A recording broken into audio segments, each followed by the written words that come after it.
Everybody has something that no one else has got.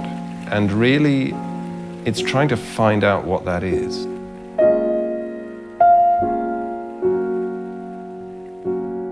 I started playing the piano when I was a young child, but I had a very old-fashioned piano teacher. She was a sweet old lady who was like kind of terrifying. And whenever I played a wrong note, she used to hit me with a ruler. Doink, it's like, not that, C sharp, B, And so actually, I kind of gave it up after a while. I just got totally sick of it. And then later on, when I was a teenager, I got back into it and practiced really hard. Music, for me, became a kind of obsession. I mean that in a way, both in a good and bad way. Obsession in the sense of a passion, and also an obsession in the sense that, something that sort of takes over your life. I mean, it did, every waking minute is a musical minute, basically. So for better or worse, I'm a sort of passenger on this kind of, music train.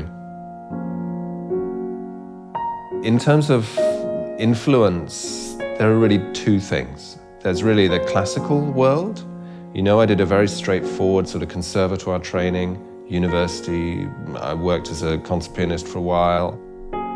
At the same time as a teenager, 12, 13, 14 years old, I was, had my soldering iron out, I was building synthesizers in my bedroom, So there was all of that, My discovery of electronic music was hugely important. Electronic material in my work, I always see as really an extension of what's been going on within classical music for hundreds of years. I mean, if we go back to the 18th century, the orchestra is this little group of a few instruments, and through the 19th century, it just gets bigger and bigger and bigger. And what's happening is that composers are looking for new colors, new ways of telling stories. And the incorporating, for me, of electronics into, my music, which is mostly written down, mostly instrumental, is really just an extension of that. It's like new colors. We've got all these amazing new tools. Why would we not use them? My first synthesizer I built is a thing called the Transcendent 2000. And then later on, obviously, I tried to, get my hands on as many toys as possible, which is what we all do. And, I guess I gravitated to the kind of Moog sound on the analog side. I got into plugins pretty much right at the beginning. When it started happening, you started to be able to, make effects in Pro Tools and Logic, basically. Well, that was a game changer, because suddenly you had real repeatability, real ability to accurately recall stuff, which is fascinating.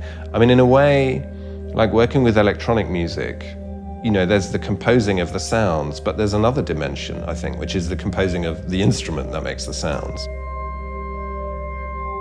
I went through a whole sort of reactor craze, actually, which was also Blue Note books and songs from before, where that was my sort of reactor ensemble building high point.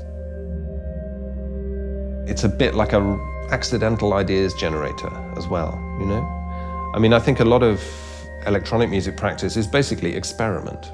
In a way, it's quite different from composing on paper. Composing on paper is, I have an idea, now I'm going to write it down. Electronic music for me is more like, well, let's try this, And Reactor's fantastic for that. The current live setup is a little bit unusual because it's specifically about sleep. And sleep is just a monster in terms of the amount of data that's going on. The multi-tracks for sleep are 8.5 hours. And we are using quite a lot of that material in various forms in the live show because there's a lot of electronic music in sleep. I try to keep the load on the computers as low as possible. So, they're more likely to last the night. So, as much as possible is logged. We have just a controller keyboard and a laptop, and that's playing, instruments in Kontakt. Kontakt is where all the sample libraries live, the Spitfire stuff, Heavy Velocity stuff, native stuff, obviously. It's just a really solid machine. The way music tech has developed We started out with very unevolved tools which were hard to use. And we're starting to get tools which are more flexible. I mean, I'm a pianist. That's where I started. And I've got to say, just physically, to play, Complete Control is the best feeling keyboard I've played for a really long time. It's just physically really a player's instrument. Over the last few years, there's been a great sort of, cross-fertilization between ways of making music. To some extent, the technology's enabled that, actually. The idea for me of let's write an orchestral piece with only an orchestra playing. Well, I mean, you can do that, of course, but it just seems like, we've got all these new resources. Let's use them.